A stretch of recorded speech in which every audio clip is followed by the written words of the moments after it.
So we're so stuck in that place rather than being stuck in the amygdala. We're so stuck in the prefrontal cortex that it can't go searching for interesting combinations of information that you've stored in your memory. So it loses its ability to find creative solutions. So it's this kind of paradox that we need to be in the prefrontal cortex in order to be creative. And if we're stuck there too long, we actually lose our creativity.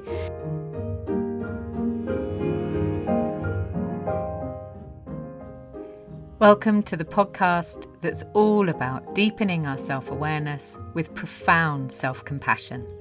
I'm Henny. I write, coach, and speak about how exploring our inner world can transform how we experience our outer world, all founded on a bedrock of self-love. Settle in and listen and see where the episode takes you.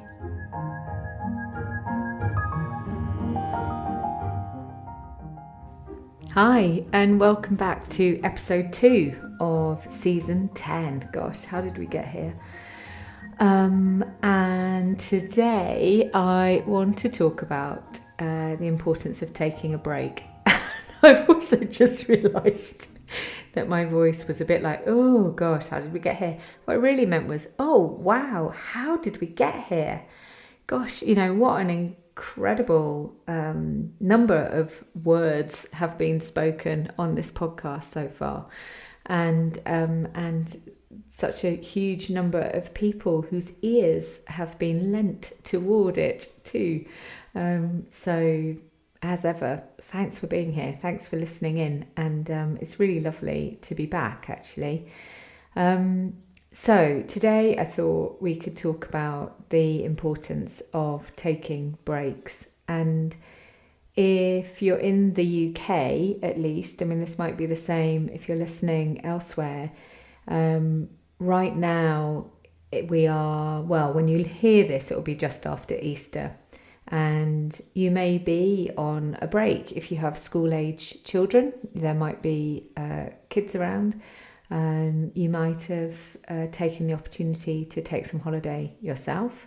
And you may be experiencing some of the benefits that come with that experience of stepping away from the daily life. And, we all know how wonderful it can be to have the knowledge that we are going to have a break, going to have a holiday, taking some time out from the everyday. But what I actually really want to talk about is how taking a break can really help our brain work things through in a different way. And actually, I could have called this episode Procrastination, Percolation, Avoidance and Flow Part 2. And if you listened to any of the episodes in season 8, then you may have come across part 1 of that particular thought medley. And really, it is all tied in because often, I'll share my own reflection. Often I think we can mistake the concept of hard work with being always on. And, we often hear that these days, that we've got this always on culture because technology never sleeps. And we also have this really worrying, I think, trend of the culture of hustle that can make us believe that we have to keep going. And it's so interesting when I reflect back on when I was in my very kind of corporate, very fast-paced career. That idea of hustle was really celebrated. I think it was only really just becoming a thing, again in the UK at least. I suspect it had probably been a thing in the States and elsewhere, and had just become like the mot du jour, the word of the day. And, you know, it was something that definitely was kind of getting celebrated. And also people were talking a lot about what's your side hustle. And, oh gosh, I mean, this language, I find it exhausting just saying it, to be honest. Because what it does is it keeps our attention on the output and only celebrates that. It doesn't pay attention to the input, which obviously, if we're not restoring our energy levels, then and we're only ever expending energy, spending energy, then that way exhaustion and burnout lie. And if you know any of my own story, you'll know that burnout has been part of it. And so it's something that I recognise I'm particularly attuned to, particularly when people come and work with me for the first time. So coaching clients come and have their discovery calls with me. I have like my spidey sense is very alert to burnout or the risk of burnout. But it's not just about the physical response or that, where burnout can happen. It's kind of at the end of the line. You know, we've been going on for a long, long time until we reach that point where we just can't go on any further. But way, way, way before that really is when we need to be taking a break. Because that way, we give ourselves the chance of refueling, and also our creativity is given space to flourish. And I think that is fascinating. Now, an example of this actually is the podcast, of course, because way back when I first started doing this, I'm very, very glad I made the decision that I wasn't going to make any decisions about how it was going to work, how often I was going to publish. I wasn't going to promise anything to anybody. I mean, there was no one to make the promise to at that point. I was simply going to record it, and while it was wonderful and fun and enjoyable and I felt meaningful and useful in some way, I would carry on. And they were the only kind of principles really that I laid down in terms of my productivity with the podcast. And in the olden days, I would have been much more rigid with myself. I would have decided that I had to have a certain framework that I operated to, and it's taken quite a bit of unlearning to realise that actually that's just not true. This is my podcast and I can decide how I want it to work, because that's the way it's going to get the best from me. And so where I've got to now is a really natural and comfortable and flow place, is that I record 10 episodes. I've realised I can do 10 episodes week on week. That doesn't drain me. My creativity still feels, inspired. I'm energized toward it. But when I get toward that 10th episode, I can feel my energy starting to flag. And so quite a while ago now, I decided 10 episodes in a season, that's perfect. And then I'll just take a break. And I'm not specific about how long that break is. I think this time it's probably only been about 3 or 4 weeks. And that feels great. And then another time it might be 6 weeks or 7 weeks. And for me, that's what I need. Now for somebody else, they'll approach it in a completely different way. But the reason why taking that break is so important is to allow my creative mind the space to recharge and to begin inspiring me again. And there is science behind this. So one of the things I think can be useful to know is that when we are stressed or anxious, or really those times when we're really, really up in our heads and we're worrying at something, we've got a problem we're trying to solve and we're worrying at it and it's making us anxious and activating us in some way, then the prefrontal cortex, which is that bit of the brain which sits just behind your forehead, the prefrontal cortex can switch off when the part of the brain in the limbic system, or what used to be called the limbic system, gets activated. So that amygdala response when we're in fight or flight mode. And when the amygdala is activated, the prefrontal cortex switches off. When the prefrontal cortex is on, the amygdala is off. It's like this sort of red-green traffic light thing. And if you could see my hands, then you'd see I'm demonstrating it. But clearly this is a podcast, so you can't. Now, the reason why that's important to know is that when the prefrontal cortex is on, that's when we have access to our logic, our rational sort of problem solving. We've got access to memory, so we can hunt around and find previous experiences that we've had that might help us solve this problem. And really importantly, we've got access to creativity. And the other thing that we have access to is empathy. So we're able to feel things more acutely, in terms of our relationship with others too, which is also really important.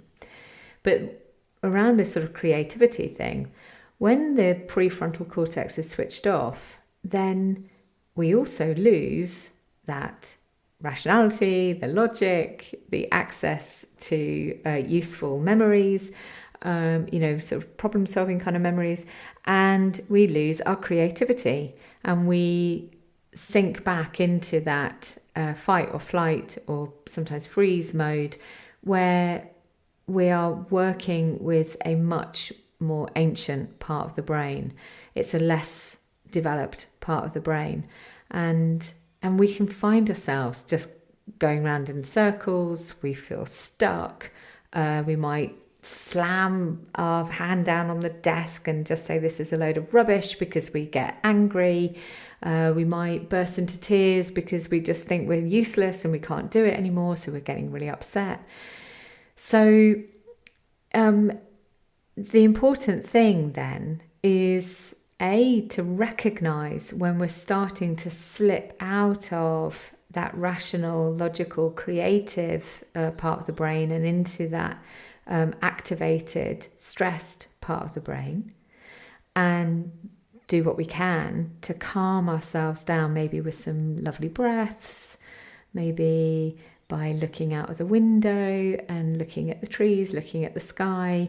There are certain immediate things, like first aid things that we can do to help restore that balance and get us back into our creative, rational place of thinking. But longer term, taking a break is a really, really powerful step to do. Now, there's an article in Psychology Today that talks about this.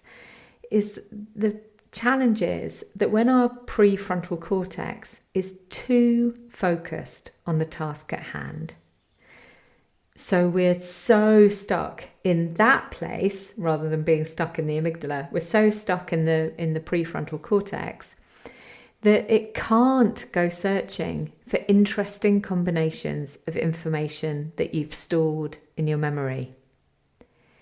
So it loses its ability to find creative solutions. So it's this kind of paradox that we need to be in the prefrontal cortex in order to be creative. And if we're stuck there too long, we actually lose our creativity. So sitting at a desk and just, telling ourselves we've just got to focus and keep going and keep going and keep going actually means that we're starting to limit our ability to do that thing that we want to do. So taking a break, going for a walk, going out into the garden, having a shower, that can be a really good one actually, because it's also there's a bit of somatic work there. We're actually moving the body, we're rinsing ourselves down. It creates this really lovely break from the previous behaviour, or even just going and doing some dishes or whatever. Then our prefrontal cortex is freed up to go searching for new and fresh combinations of memory and thought and experience and all of that incredible stuff that our brain just gathers and captures constantly. And it can bring it all together and offer it up when we return to the task. So if you need to solve a problem or you want a new idea, then letting your prefrontal cortex know what you want to solve and then taking a step away and taking a break can be the absolute thing that will help you get there. So I love that. I love how through science, both of those things about the amygdala and the prefrontal cortex and that thing about the science of taking a break, it just evidences what we naturally know, because so often, we will naturally recognize that when we step away from something, we create the space for more ideas to form. And there's actually one of the guys that I did my original training with, he would sort of talk afterwards about, when he was sort of first kind of building up his sort of client base. And he'd often say that actually the best thing he could ever do was go and have a game of golf, because by the time he returned, he'd generally have a new client. And he realised that him sitting at the desk and just, desperately trying to kind of manufacture a new client made no difference. But when he relaxed, when he took a break, when he stepped away, then it was almost like he kind of opened things up for the universe to step in and support him. I think we can see this psychologically. It meant that he was in a much more open frame of mind, and possibly, that new client might have been someone that he met on the golf course itself. So we also, by taking a break, we open ourselves up to unexpected outcomes too. And actually, just sort of thinking about that, when so Anton has been a copywriter for many years, and when he first started out, he would find that whenever he began a project in the house, because his work was sort of particularly slow at that point for whatever reason, and he decided to do a bit of DIY, it would be when he started that piece of DIY that he'd get new work flooding in, and he'd find himself busier than he had intended to be. So again, it's a bit like, with that coaching friend of mine, similar concept. And I think, there's sort of something else in here as well, which is that this science of resting, we have so much evidence now of how taking breaks, and whether that is 10 minutes, an hour, or sort of 10 days or 10 weeks, whatever the sort of the time frame is that you need from the particular thing that's going on for you, is so important in recovering from stress, and actually can be the thing that improves performance as well. So the culture of hustle has got things very, very wrong, is my observation. It's understandable why we can convince ourselves that it might be true that keeping on going is the only way. But I think that's often a fear-based response, and it comes from a mentality of lack. And actually, maybe that's something we can talk about on another episode of the podcast, the mentality of lack. It's something that I have been really, really interested in. And I've definitely seen how when I get stuck in a lack mentality, and that really means, when you start to believe that that there isn't enough of whatever the thing is, then there can never be enough of whatever the thing is. I don't really want to go sort of too much into it. I will do an episode on lack if that feels helpful. And my computer just went a little bit odd. How funny. So where was my thought there? Yes, so taking breaks helps with stress, and the recovery from that restores energy, mental resources, and decreases the development of things like fatigue and sleep disorders and even cardiovascular disease. But it doesn't mean simply reaching for distractions. For so many of us, that becomes a learned behaviour from somewhere in our life. One of the most common ones, of course, these days is scrolling on our phones. We kind of, maybe we've got a bit tired, got a bit bored of doing a particular thing at work, whatever your work is, and you pick up the phone as a distraction and as a way of kind of resting and taking a break from whatever you're doing. But there's a lot of evidence these days that actually it has the opposite effect. And there was a particular study published in the Journal of Behavioural Addictions that found that there were some really high mental costs associated with grabbing our phone for passive stimulation between other tasks. And one of the observations that they made was they did a study with a group of undergraduates, university undergraduates, and they were all given the same task of solving a challenging set of word puzzles. And when they were allowed to take a break and use their phone, their mental efficiency and quickness plummeted.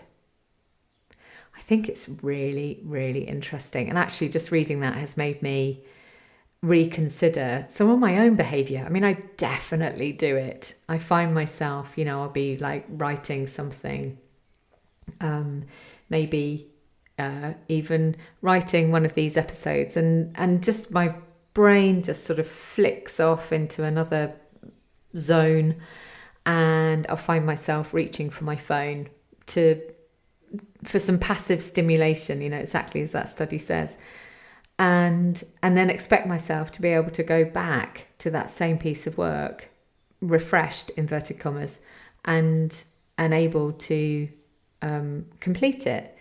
But when you hear that actually what happens is your mental efficiency and your quickness plummets, kind of shows that is not the thing to do. So I'm making a little promise to myself that instead of doing that, I am going to go and look out of the huge glass doors that are at the end of this room that I'm in. So there was one other thing that I wanted to share, which is that in that episode in season 8, episode 3, the Procrastination, Percolation, Avoidance and Flow, Part 1 episode, the snappy title, Henny, I talk about this idea of having a percolation board. And it wasn't something that existed when I wrote that episode, when I recorded it. But now, ta-da, it actually does. And I have got Anton to thank for creating it for me. It was my Christmas present. I was very, very excited. And if I can, I'll share a photograph of it with you. And oh my goodness me, I absolutely love it. And the idea with the percolation board is that I come up with lots of things that I could do. I'm a creative being, like so many of us. And what used to happen in the past was I might get a bit distracted by the bright and shiny thing and then lose focus on the stuff that I really did need to get done. Now, what I do is I have in the middle zone, it's a tall board, it's a portrait sort of style board. In the middle zone, that's where I'll pin all the new ideas that I have. So maybe it's doing a new journaling quest or writing a new meditation for insight timer, or even an idea for a book. I'm looking at it right now. And events that I could do, social posts, ideas for those. So they go into the middle and then I let them percolate. So the ones that I want to do, they rise to the top, and the ones I feel less inclined to do, they start to fall to the bottom. And by doing this, I don't lose track of the stuff that I want to do, and I am able to work in alignment with what feels most useful for me. Now, the reason for sharing it in this episode is that I've noticed that having this board is part of what helps me step away and take a break from my work, because I'm able to step back and to assess, well, really what is going to be most useful for me now. It's not the same as having a list, which can become a structural thing that almost feels like it's controlling you rather than you controlling it. It's something which is much more fluid and almost has spaciousness built in because of this idea of the ideas being allowed to percolate, to move up and down the board.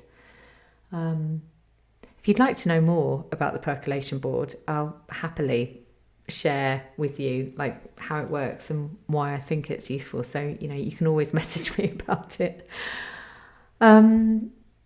So yeah, I think that's probably it on that episode. Feels it's one of those cantering through a thought or a series of thoughts kind of episodes, isn't it? And I'd love to know what really resonates for you. And actually, let's offer up a journaling prompt. Something as simple as, how could it help me to step away? Oh, that feels like a really nice prompt, actually. How could it help me to step away?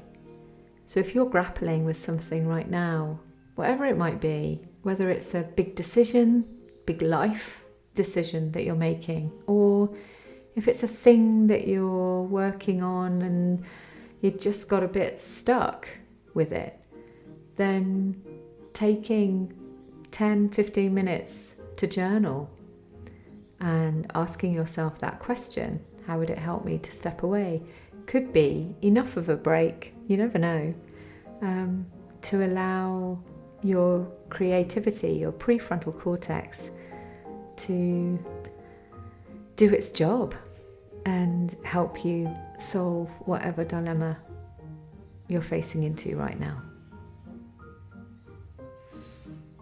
Okay, my darlings, really lovely to be back. I send you a hug and a wave.